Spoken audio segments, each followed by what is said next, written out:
A subsidiary of Attijariwafa Bank Group, Attijari Global Research's main mission is to support investors and economic operators with their decision-making process.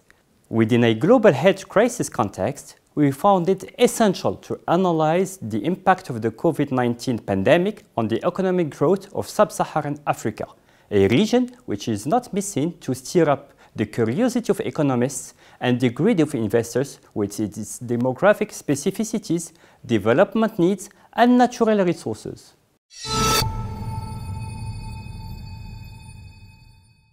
Initially, we tend to think that Sub-Saharan Africa economies were going to be resilient in the face of the outbreak. This for three reasons: a possible natural immunity for the region's citizens, pressure to limit barrier measures, and limited exposure to the tourism sector. Finally, the indicators show that faced with COVID-19, the region is no exception.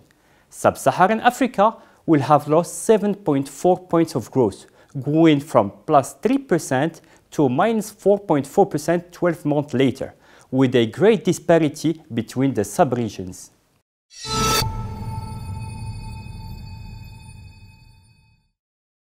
We analyzed the reasons for this shock.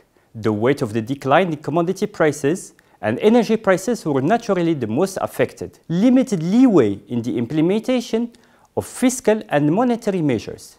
And finally, a resumption of tensions affecting the global climate of confidence.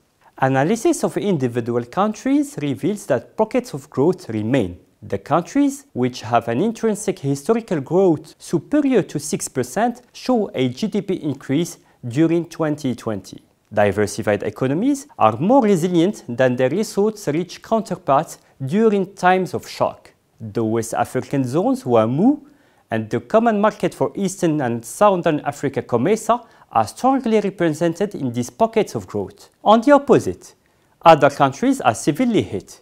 Tourism economies are de facto the most affected by travel restrictions. It is highlighted that the pandemic strained economies which were already in bad shape. Likewise, countries which were unable to reduce their exposure to commodities are severely hit.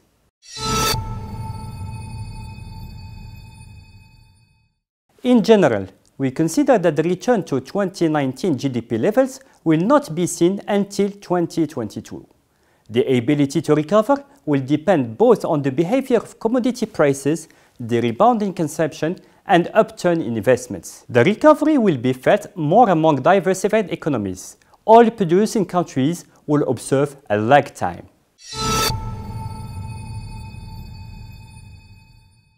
In any case, we believe that this break in growth will not be sustainable.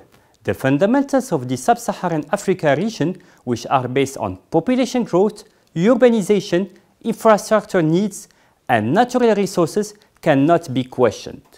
In the future, growth will even have new relays, particularly the development of upstream agriculture, the sophistication of exports, and to a lesser extent, the birth of a manufacturing industry. All these points are the subject for our last published report, which you can download from your website at attijariwafa.com. See you!